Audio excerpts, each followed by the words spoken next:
The views and opinions expressed in this show and the comments on this channel are those of the speakers or authors, and do not reflect or represent the views and opinions of MediaWorks Studios, a division of We Podcast Incorporated.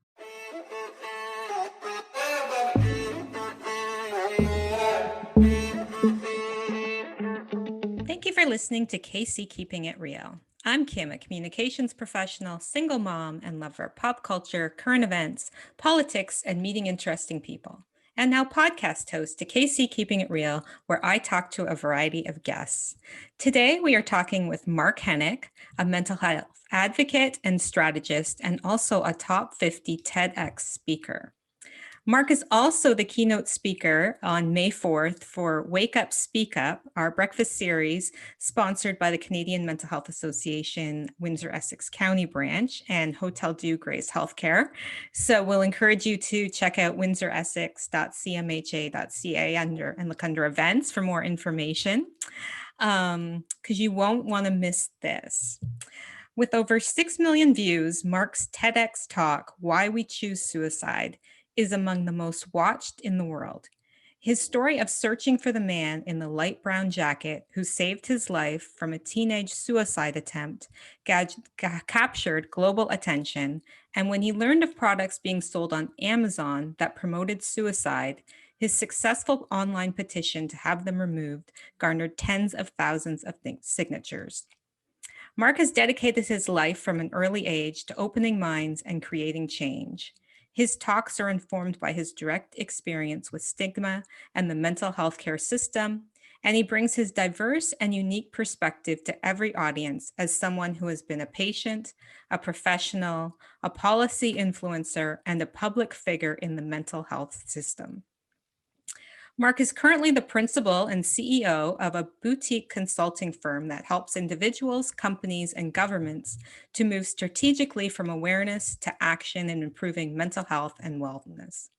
He was previously the National Director of Strategic Initiatives for the Canadian Mental Health Association, and prior to that served as the youngest president of a provincial CMHA division in history, the youngest ever member of the Board of Directors for Canada's Mental Health Commission, and as a national spokesperson for the Faces of Mental Illness campaign.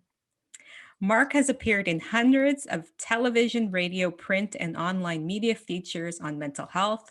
His work has been featured in such outlets as CTV National News, Entertainment Tonight, the Toronto Star, the New York Daily News, the Independent, the Daily Mail, the Huffington Post, Reader's Digest, and has bylines with CNN, the Globe and Mail, the Montreal Gazette, and the Chicago Tribune, among others. His memoir, So-Called Normal, was just released in January 2021. Thank you, Mark, for joining us today. I must say, having read your book and heard and read about all of your experiences, I'm so impressed to be sitting here chatting with you. It just seems like someone who's been through so much, and here you are. Well, thank you for having me on your show, Kim, and I hope I don't let you down with such high expectations. No, I'm sure you will not. I'm sure you will not. So first off, congratulations on the book. That's such a big undertaking and such a big accomplishment. What was it like writing the book? Was it, painful and cathartic, or how would you describe that whole process? I'm a parent. I have 3 young kids, and I very much likened writing the book to giving birth to the book, in that it exposed me, I think, to every possible emotion that I didn't even know existed. Yeah. I was working for the Canadian Mental Health Association for the national office when I got the book deal. I was the National Director of Strategic Initiatives, heading up fundraising and communication at the national level. I got this book deal and I just tried to write it off the side of my desk for months.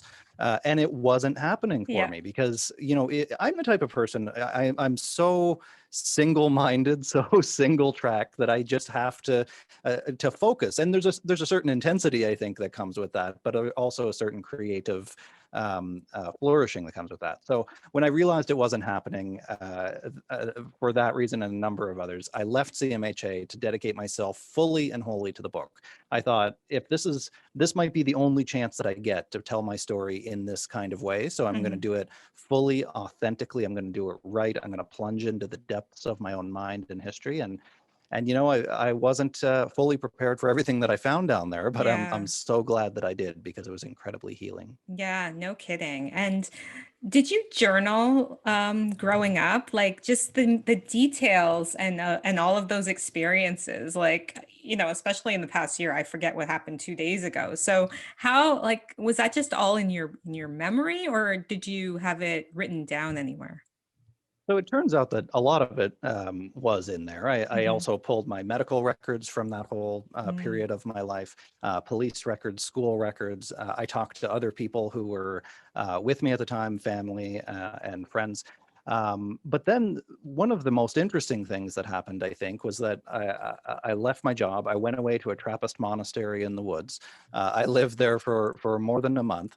And I brought with me all of these records and an outline of what I wanted to do. And for whatever reason, I don't think I saw this anywhere, but I brought with me a ream of a big ream of paper, just blank paper. And I went through it because I needed some sort of structure to show me what to do. I'm a creative thinker, I think, an unstructured thinker, but I needed something to show me where to go with it. So I took this big stack of blank paper. I wrote the chapter headings as I knew them at the time on one sheet, and then I put a bunch of blank sheets underneath each one. So I had this big stack of paper that would be one day my book, but right now it was blank. So I took all this to a Trappist monastery. I dove into it. And then what I started finding was that as I followed the story chronologically, it started pulling up other memories too. It was like this barrel of monkeys of memories, where one thing would lead to another, to another, to another. And then I would discover things about my history that I had long since repressed, forgotten, just didn't think about for the longest time. So I think that's how I was able to do it, to really set up the process in a really intentional, structured way, so that I could go so deep and unstructured and authentically inside that. Yeah, that's awesome. Now, what a leap of faith, leaving a full-time job to go write a book. It's like, that is stressful. You know, like, what were your emotions? How were you feeling? I was terrified. It was, I think sometimes when you're thinking about, or you hear other people thinking about doing that kind of thing, it looks like it was just, an easy decision, or it gets sanitized in some way. I was terrified. I had no idea if it was the right decision, but on the same hand, there was an imperative that had bubbled up inside me, where I didn't know if it was the right decision or the wrong decision, but it was the necessary decision. I Mhm. knew I had to do it. So, I did it. And that first year was brutal for a lot of reasons. I mean, losing the job security, of course, having a regular paycheck come in. And granted, I had some things in place already on the Mhm. outside to, make sure that we were secure. But the losing the benefits, losing the salary, not knowing if this would ever even work out. I had no idea what I was doing here. So Yeah. that first year was the hardest. It tied in part with the fact that digging up all that stuff about my history needed some time to process as well. Sure, sure. Now, there is a quote right on the front cover from Rosie O'Donnell. How Mm. did that happen? Do you know Rosie? Like, did you send Rosie her and the I book? connected. Yeah, Rosie O'Donnell and I connected, I guess quite a few years ago now. It was around the time, or it was just after rather, Robin Williams died by Okay. suicide. Yeah. My TEDx talk, as it has at various points throughout the last 8 years or whatever since it's come out, has spikes very often associated with high-profile public suicides. Hmm. One of the reasons for that, I think, just algorithmically online, is that because it's such a popular viral video, it Sure. happens to come up when people are looking for it. So she happened upon it then. She shared it with her audience. She sent me her compliments for how well done it was. And then we started talking back and forth about a variety of things for a long time, until eventually I interviewed her. I flew down to New York and interviewed her at her condo in Manhattan for my so-called normal podcast. And that was really I think the genesis of that kind of relationship. She said that she, from the very earliest draft, would love to put a blurb on it. So Oh, that's she was true fantastic. to her word. Yeah. Yeah. Oh, wow. You know, and I just think like that story you just shared, and I just reflect back on passages in the book and some of your lowest points. And to see you, you know, you're flying down to New York to, you know, talk to Rosie O'Donnell in her apartment. Like you couldn't have imagined that, the world of Never. possibilities. Well, actually, that was a wild trip too, because I flew down. It was the first. I was just getting into podcasting because by that point I had written the book. I was doing public speaking all over the place, live still at that time, and I was getting so sick of talking about myself. So I wanted to do the podcast because I wanted to talk about other people. I wanted to hear other people's stories again. Yeah. Which was one of the things that drove me. You know, I was doing mental health counseling for CMHA when I first came to Toronto right after grad school. And I really wanted to get back into it. That's why I did that, because I love hearing other people's stories. So I took that trip down to New York and I interviewed Rosie at her place, but also the very next day I went and talked to Glenn Close at her kitchen table a few blocks away. And this is me with a little tote bag of a couple of microphones that I had rented from Long and McQuaid, a little recorder that I had no idea how to use, trying to manage these recordings with these icons Wow. of television and film. But these are all the types of things that I credit virtually all of whatever you can call my success with that kind of thing, where I just throw myself into it. And I get there, and I remember I was right outside in a little park outside Glenn Close's condo, thinking, "What the hell am I doing? How do I get myself into these things?" And then it just happens. That's fantastic. Now, you were 12 when you had your first thoughts of hurting yourself, and you shared that you felt like you had let everyone down. And the Yeah. quote, "Good boys aren't supposed to have hard times." Wow. What was that sense? What was that feeling that's so heavy on such a young person? Yeah, so I was 12 when people first found out Right. that I'd been thinking about these things. Now I think it must have been going on for a lot longer than that. But I carried with me, I only realized through the writing of the book, a certain sense of responsibility, of guilt, I think, for making life harder for anybody else. I didn't want to be a burden. I didn't want to be an interruption. I grew up in Cape Breton, Nova Scotia, Irish Catholic, where everybody has it hard. Life is hard. You just grit it out, you get over it, you suck it up, you man up, whatever, and you get through it. What makes you think you're special? That was the narrative inside my head anyway. Yeah. So it was one of my greatest fears, I think, especially being a quiet kid, a good kid, a kid who went to church every Sunday, that I didn't want to have to be a bad kid. And that's what I thought being suicidal and having a mental illness was. I had embedded that, I had internalized that stigma so deeply in myself that I thought it made me bad. And I mean, uh, just you had someone in your life that really reinforced that in you too, right? Like I really thought Gary, um, that was tough. Yeah. That was tough. Yeah, my relationship with my stepfather, or as Yeah. I've always called him, my stepfather, even though he and my hmm mother were never married, it was, a classic case of toxic masculinity, of hmm somebody who himself had some clear issues, particularly relating, I think anyway, to a severe head injury that he had as a younger man, hmm which seemed to it resulted in extensive brain damage to his frontal lobe. And I really believe that impaired his ability to control his angry outbursts, for example, or his moods. But also, he was raised in a different time by a similar type man, I think, where you had to be a man. That's what he always said to me almost every day, be a man. And I had to suck it up and we weren't allowed to show emotion. I don't think I really had the language for my emotions anyway, but hmm even if I did, I wouldn't be allowed to express them Right. because then it might make me seem weak. Mm.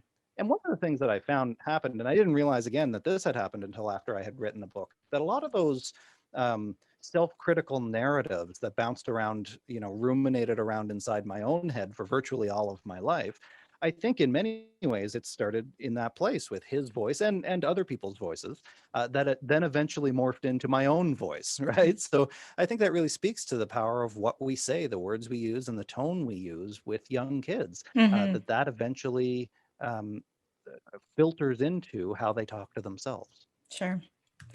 You share insights in the book about the mental health care system, one of my favorite topics. Have you seen any improvements since 2001? And secondly, what would you like to see happen to improve the quote unquote system? Yeah. I thought we had come a long way. Mm-hmm. Just before I left my job, to my full-time job anyway, because I consider this my full-time job now, but before I left the usual 9 to 5 rat race, I was hospitalized briefly again, because I felt like I had just had so much stuff inside me that was bursting to come out in some way or another. And I wasn't a risk to myself, but it felt worse than it had in a long, long time. So I brought myself to the hospital, and I thought going there, surely to God, things will be different by now, because it had been 15, 20 years something since the last time I was on the inside of a psych ward. And I was dismayed to see that not much had changed, Sad. that it was still a largely passive treatment environment, where you're going in, you're getting a 15-minute check from a psychiatrist. They're talking about if your med is working or not, and then they leave. And then the nurses hide behind the glass wall, and there's patients screaming in other rooms that get locked down or tied down. And not to scare people off or anything, but it's not a very therapeutic environment. Right. And I think it really underscored for me the fact that recovery, while hospital-based care and medical care is absolutely necessary for points along the journey and for people with certain manifestations of mental illness, but it's not where recovery happens. Recovery happens out in the community. Recovery happens in real life.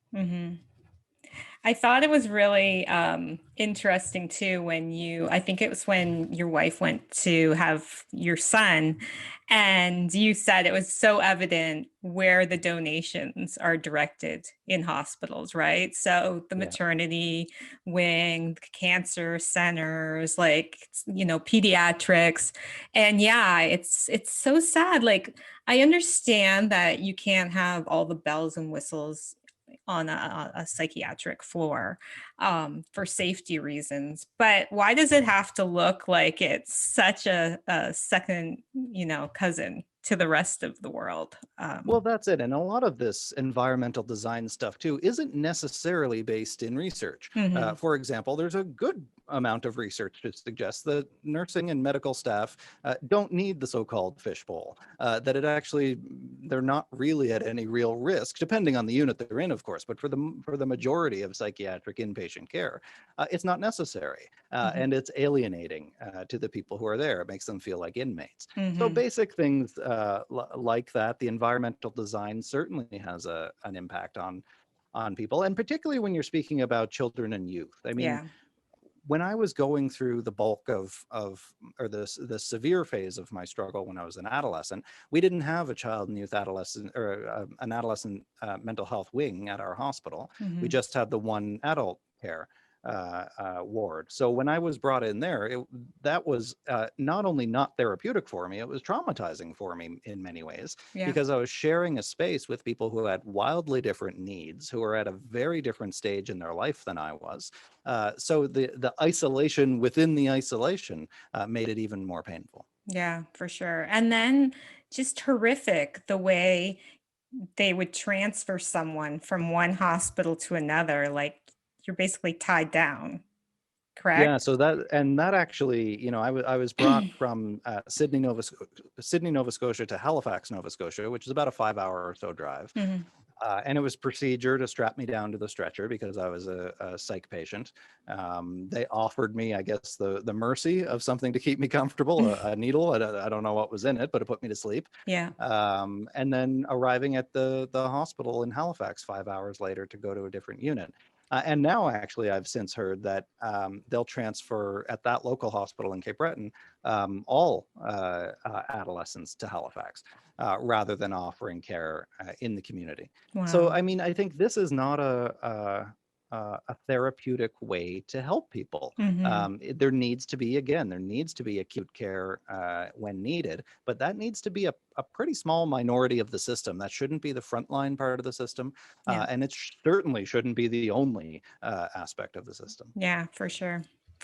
Now, one of one of the reasons you're so well known is that you actually met the man in the light brown jacket who saved your life. So you jumped off a bridge in back home, and someone was there talking with you and grabbed you.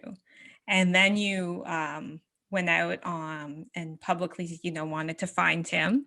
And it ended up happening on live TV, right? What was that It did, like? yeah. Yeah, what was that Yeah, like? it was more than a decade later, 12, 13 years after this stranger in the light brown jacket saved my life. And I accidentally made him famous because I talked to about him in my TEDx talk, Sure. which ended up going viral. And I had this incredible urge to find this man. And, I think it had been echoing around in my head for a couple of years, but I kind of just pushed it away because I didn't know anything about him. It was just a Hmm. voice in my head, and I couldn't trust the voices in my head. I Sure. had ample evidence for that. Yeah. But then it just became, again, this overwhelming urge to complete this circle, right? To Yeah. own my story because I felt like other people owned it instead of me. So Mm. I had no idea how to do that. I emailed a couple of journalist friends I knew. I sent an email to Andre Picard at the Globe and Mail. Mm. He responded back to me and said, you'd have to pull medical records and police records. And that's actually where that idea came from for the Okay. book, to pull those records. But he also said it's probably not even in it anyway. And sure enough, there was no reference to him when I Okay. pulled all those records.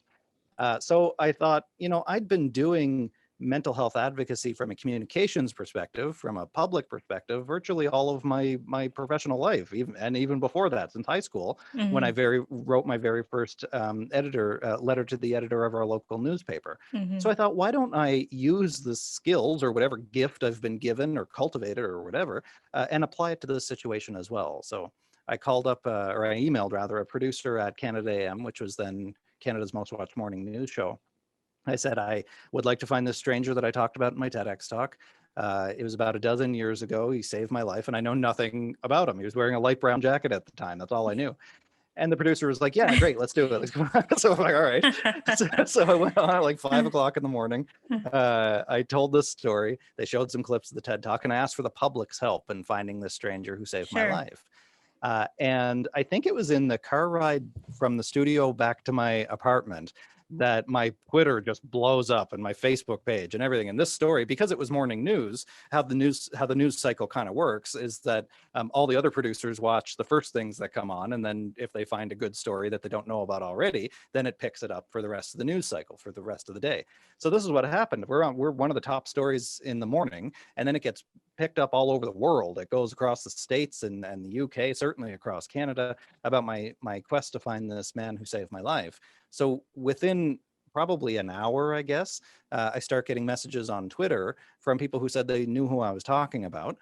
One guy said he was his roommate at the time, and that the stranger came home and told him about what happened. Another guy said he was his brother-in-law, or basically his brother-in-law, and they'd been sharing the story about how this guy was a hero in their family for years. And they told me that a week before I went on national television to look for him, the stranger had seen my TED Talk for the first time, in which I Wow. talked about him. And a week before I asked for the public's help in finding him, the stranger had already written me a letter in case someday he ever found me. Right. So they asked if they could send me the letter, and I agreed. They emailed it to me. Suddenly, again, it's another one of those moments. What did I just do? How did I get myself into this? Because now I'm going to have to rewrite my whole talk. It's going to be a whole thing. This changes everything. So eventually I willed up the courage. I flipped on the camera on my iPad, because that's, I guess, just what I do, is film myself at vulnerable moments. And I read this letter from the stranger in the light brown jacket. And Wow. he said, "Hi, Mark. My name is Mike Ritchie." And at that very moment, when he introduced himself, it all became real for me. My story suddenly became real for me when I Yeah. met Mike, the Yeah. stranger who saved my life. Wow. Now, do you still talk to him? All the time, Yeah. yeah. We, especially since the book has come out, Right. every time I do something public that involves him, I've kind of dragged him into my story. Sure. But he's been working in mental health ever since, Oh, yeah. as have I. We affected each other so deeply. Yeah. He's now my Wow. second little boy's godfather. Oh, He hasn't met my little girl yet, but hopefully he will someday yeah. soon. Yeah. We just did a number of interviews together around the release of the book. Yeah. So, I hope, and I always ask him before we do any of this stuff, like, you really don't have to do any of this, because he doesn't he's such he's the humblest hero that Yeah. you'll ever meet. He doesn't want Aw. attention. He doesn't like it, but he does it. Yeah. And so I always tell him, you don't have to do this stuff. Really, it's okay. I can handle it. But he has, and he's Oh, been so supportive still after all these years. that's amazing. Now, growing up, you were more introverted. Would you Mhm. agree? Yes, absolutely. Oh, and then now you go and do this TED Talk. Plus, knowing that, you have some diagnosed mental illnesses. How did that whole thing come about? And, what did you think when it went viral? For me, and I still identify as an introvert. I very much still am. I take Yeah. all of my energy. I've been on more stages than I can count, more cameras than I can count. I'm talking all the time, and people see me all the time, it seems. And usually, almost always, because of my own doing. Sure. I like doing it. I need to do it. In Yeah. fact, if I don't do it for a long time, I start to get an itch for it. And but even still, I still identify as an introvert, somebody who likes to spend a lot of time alone, very often, doing quiet things. That's how I recharge. But really, for me, I think it started from the burning need, the imperative to own my own story. Mhm. And anybody who doesn't know, or anybody who knows what it's like to not have ownership over their own history, over their own life, over their own story, they know what I'm talking about. Mhm. It's this need to be able um, uh, to have a coherence in your life, to be able to share yourself authentically and openly, and not have anybody else tell you who you are. That's Mhm. really where it started for me as a rebellious teenager, I guess. Going to my high school principal saying I wanted to talk about my struggles. I was only a couple of months out of hospital, I think, by that point. And he told me no. And that was what lit the fire under me, was that I didn't want anybody to tell me that I couldn't tell my story. Right. And that's what resulted in that very first editorial to the Cape Breton Post. Yeah. And that's what really led to everything else since then, has been this need, I think, to open up. And I do this for myself, and I try to be open about that, because this is therapeutic for me, but also it's because it's what I need to do, and I'm very fortunate to have found out what I need to do from a very young age. Yeah. But also, I keep doing it, I think, because I've been reinforced so many times when I open up about my own story, that it gives other people permission, as though they need it, to tell their story too. Mhm. Which has been the incredible thing about all this, is that so many people, everybody, wants to share their story, just like I do all the time, Yeah. but they think they don't have permission to do it. Yeah. And if I can open that. If I can open that doorway for more people, Mhm. and I think that I have, people have told me that I've been able to do that, then that's what makes it all worth it. Sure. And one of the things I admire so much about you is that you just reach out and, make these connections that, some other people might say, oh, that's too hard, or so and so will never respond to me. And you just do it. Like, I think that is so awesome. You know, well, I hesitate with that because I think sometimes our greatest strengths, we spend so much time thinking that there are weaknesses or that there are liabilities. And for Yes. me, being kind of brash, I guess, I don't think it's bravery or anything else. It's just seriously of why not? Yeah. Your email address is right there online, so why shouldn't I email you? and, and and I think that makes people uncomfortable sometimes. It Yeah. comes off as intense. It comes off as, who is this guy think he is to do this? Well, why not? I love it. And that's always been my approach. And that has consistently led to virtually all of my Yeah. successes has been just saying, well, I guess, why not? So that's a good segue into this next question. Last year, you had a story that became very well known that appeared in USA Today and People magazine. So, can you share just briefly what happened, the story that was shared?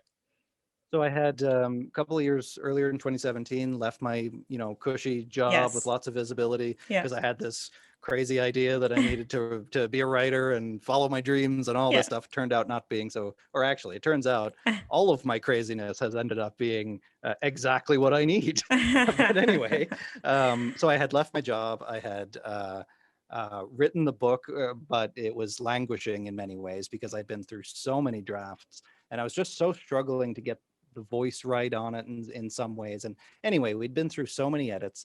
But on the upside, my speaking was doing well. Mhm. That first year was hard, but my speaking and consulting was increasing consistently. And we had moved out of the city because we had just had our third kid.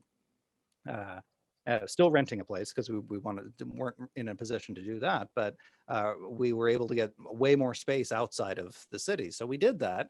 We moved, I think, on March 1st. Mm. And then on March 10th or 11th, I think it Yeah. was, the World Health Organization declared a global pandemic. Mhm. And then within the next 3 days, in the speaking and consulting and live events industry or any events industry, you book things out in contracts pretty far in advance. And often you even do them far in advance. Mhm. But over the next 3 days, I saw every single one of those speaking and consulting contracts cancel. Right. And all of a sudden, we had made the move with the assumption that I had at least a year of income mapped out and everything looked pretty good. And then all of a sudden it was gone. Wow. And I thought, wow, we've got about 3 months savings Mhm. because we had just made the move and put up all the deposits and everything. And now all of a sudden, at the end of this 3 months, we're going to have nothing. It's going to be over. And I don't know if this pandemic's going to be over in 3 months. It turns out that was a good, Yeah. that was one of those good things to be anxious about because Yeah. now, of course, more than a year in. Right. So we needed to make some hard decisions fast. Mhm. And it came from this impulsivity, I think, inside me, this impulsive vulnerableness, where I tweeted about it. I said, I shared our story. I had told the landlord that we needed to move. We had to get out of our lease only a few weeks into it, Mhm. because if at the end of this 3 months we're still out in the country, then I'm going to have no money and no prospects of any kind of work whatsoever. So we Yeah. needed to get back to the city so I'd at least have a fighting chance so my wife could get back to her job Yeah. that would still take her back. And he responded in just such a supportive way. He let us, not only let us out of our lease, he helped us to figure the situation out. And so I shared that on Twitter. Mhm. That ended up going viral because it turned Yeah. out, again, a lot of other people were feeling that same thing. Yeah. It struck a nerve. It got picked up by CNBC, which ended up going all over the place and being seen by an incredibly generous and philanthropic man on the West Coast in BC, who sent me an email and then a short time later a check for $10,000 because he wanted us to get back on our feet. And Wow. he felt like that's what we need to do for each other is support each other Yeah. through this hard time. So, he did. We made the move, and I didn't want to squander that opportunity. So that's what I wrote about in USA Today was Yeah. that I mean, I have often worked very hard in my life, but particularly at that time when you're facing utter ruin, things turned around dramatically. Wow. I think as a result of that incredible kind stranger. Yeah. I guess I've got my That's a story thing. is riddled with strangers. Yeah. But this is it too, though. I think actually all of ours are in many ways. Yeah. All of us are so deeply impacted by complete strangers in so many ways. And I think though we fail to recognize it so often, we fail to appreciate it and to practice gratitude for it. So really that's what my life is more intensely now than ever before. It's an act of gratitude. Wow. So well said. What would you say to someone today contemplating suicide? I would say that it's never as bad as it seems in the moment. Right. And one of the things that I set out to do with my TEDx talk was to show that you feel that it's as bad as it'll ever be. You feel hopeless and helpless because that's the nature of the illness. That's what the parasite of depression does to your mind. It doesn't want to be caught. It doesn't want to be vacated from your mind. It collapses your mind in on itself, and that's how it wins. So the only way that you can get out of that place is to fight back, is to be patient, to not believe everything that you think. And actually, in my case, I think it makes some people in the advocacy world uncomfortable, but I use everything that has happened to me as material for something, for an article, for a talk, for a book, for something. Because I own it. As the writer Anne Lamott has said, you own everything that has happened to you. Or David Sedaris has said that he'll watch something really awful unfold in front of him or to him, and then think to himself, this is going to be useful later. I can write about this later. So this is, I think, the type of mind that anybody going through struggle can use. Like, this is really awful. This sucks. This is terrible. And I don't know how I'm going to get through this, but I know that I will. And I can use this later. Wow. I think that's the most valuable gift that I've ever received from my depression. Yeah. Wow. I just have two last questions for you. Have you been binging anything good over the last year? Binging anything good? I've been watching a lot of classic movies. Okay. Lately, old black and white movies. Nice. For a number of reasons. I've been trying to learn, just to flex my craft, to learn a little bit more about screenwriting. So I've been trying to watch some great examples of that. So I've been immersed in classic cinema. I've been reading more than I've been reading in a very long time. Yeah. So I think that's books and old movies have been my binges. Good for you. And speaking of which, I can totally see your book in a film version. A few people have said that. I can totally see it. Yeah, I've been trying to, again, it's another one of those why not moments. I thought if that does happen at some point, why not just take a run at it myself? Yeah. So that's what I'm fiddling with it now. I'm not having a whole lot of success, granted, because I've never done this before. But I think that could be a fun challenge, and I'm going to give it a shot and then see where it goes. Awesome. And finally, what do you do still to keep it real, keep yourself, in a good, comfortable place? I try not to take myself so seriously. I try not to take anything too seriously, but especially these days. Especially these days, I think it's so important to create a little bit of healthy distance from the dramas of our lives, right? To be able to step back and say that, similar to when I was suicidal, how I learned to get out of that in many ways, that this too shall pass. And why is this coming into my life? What is this here to teach me? I think in many ways, that's how I stay grounded. I try not to get on these big complex head trips about all my ambitions. I have many, or all of my vices. I love things. I try not to get too wrapped up in all that stuff, because that's not what I've seen over and over again. That's not what brings me the most joy. So I try to stay grounded and keep it light as much as possible. Well, thank you so much, Mark, for chatting with me. We have just skimmed the surface of, your story and your experiences and your insights. So we're really encouraging people to come out and attend virtually on May 4th, Wake Up, Speak Up, and hear more from you, because it's so valuable and insightful, and you learn so much, and so much gratitude for you and what you share. Be sure to follow Mark on Twitter. He's at Mark Henick, and also a website, markhenick.com. Please be safe, but keep connected. You can follow me on Twitter at kwillism, and also my website, kckeepingitreal.com. Thank you again for listening to this episode of KC Keeping It Real, produced by MediaWorks Studios in Windsor, Ontario. Let us know your thoughts and feedback in the comments.